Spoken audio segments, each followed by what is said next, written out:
Sveiko miesto judėjimas kilo Kanadoje dar 1986 metais. Po to jis paplito visame pasaulyje ir dabar šio judėjimo narius galima rasti visose žemynuose. Klaipėdos miesto savivaldybė pradėjo domėti šiuo dalyku nuo pat Klaipėdos miesto visuomenės sveikatos biuro įkūrimo pradžios 2008 metais. 2010 metais Klaipėdos miesto taryba nutarė stoti į sveikų miestų judėjimą ir buvo priimta spalio 25 dieną. Tiesa, dokumentas patvirtinantis abipusius įsipareigojimus buvo pasirašytas Klaipėdos miesto mero Rimanto Taraškevičiaus 2011 m. vasario 21 dieną. Klaipėdos miesto visuomenės sveikatos biuras pagal Lietuvos Respublikos įstatymą turi vykdyti kai kurias funkcijas.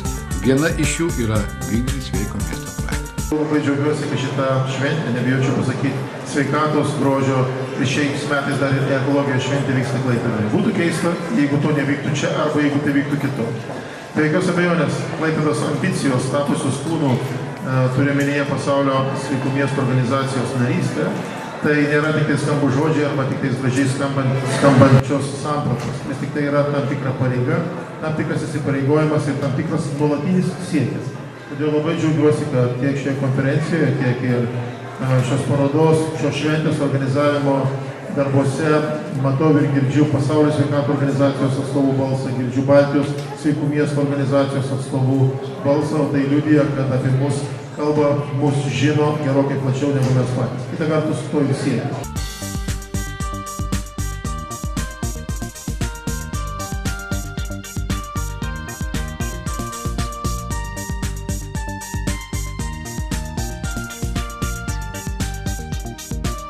Konferencijoje tai bus būtent tie pavyzdžiai, nesveikatos sistemos darbuotojų pavyzdžiai, ką gali kiekviena įmonė, kiekviena įstaiga, visiškai nedirbantys sveikatos sektoriuje, sveikatos srityje, vis tik tai įdėti į žmonių sveikatą. Šiais 2015 metais konferencijoje buvo pristatyti pranešimai apie Europos sveikatos 2020 programos siekius ir sveiko miesto koncepcijos įgyvendinimą visose savivaldybės veiklos srityse.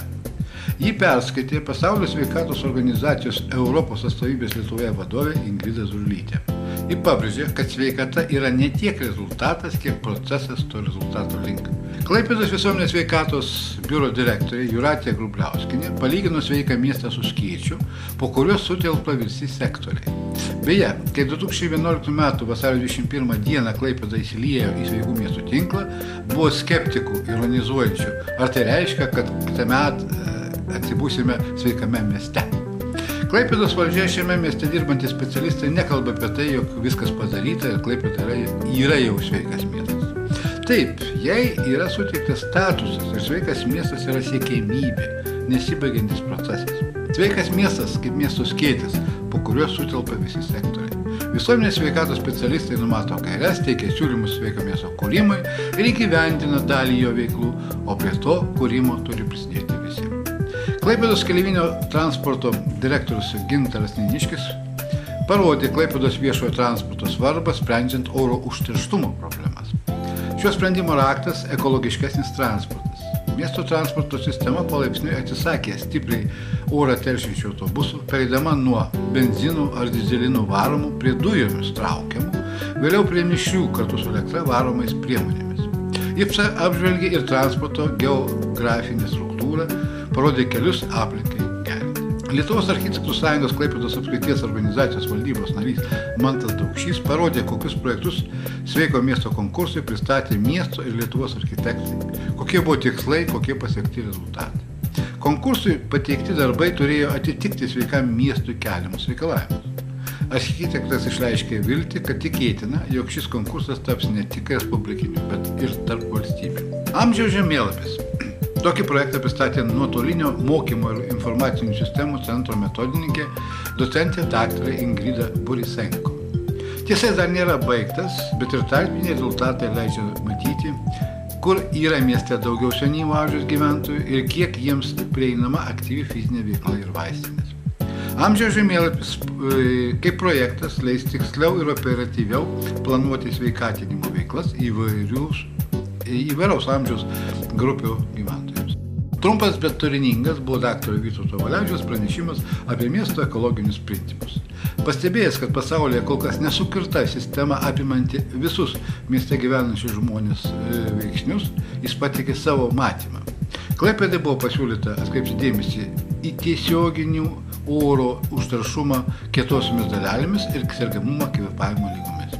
Klaipėdos miesto meras Vytautas Grubliauskas dar atidarymo pradžioje pastebėjo, kad šiaip mes rengiamės padėti kurti sveikų miestų tinklą Lietuvoje.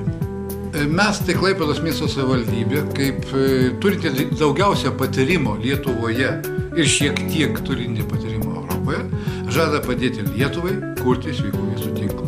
Klaipėdos miesto meras Vytautas Grubliauskas ne kartą išsakė mintį, kad tokį tinklą reikia kurti ir Klaipėda yra tas partneris, kuris gali padėti jį kurti Lietuvoje.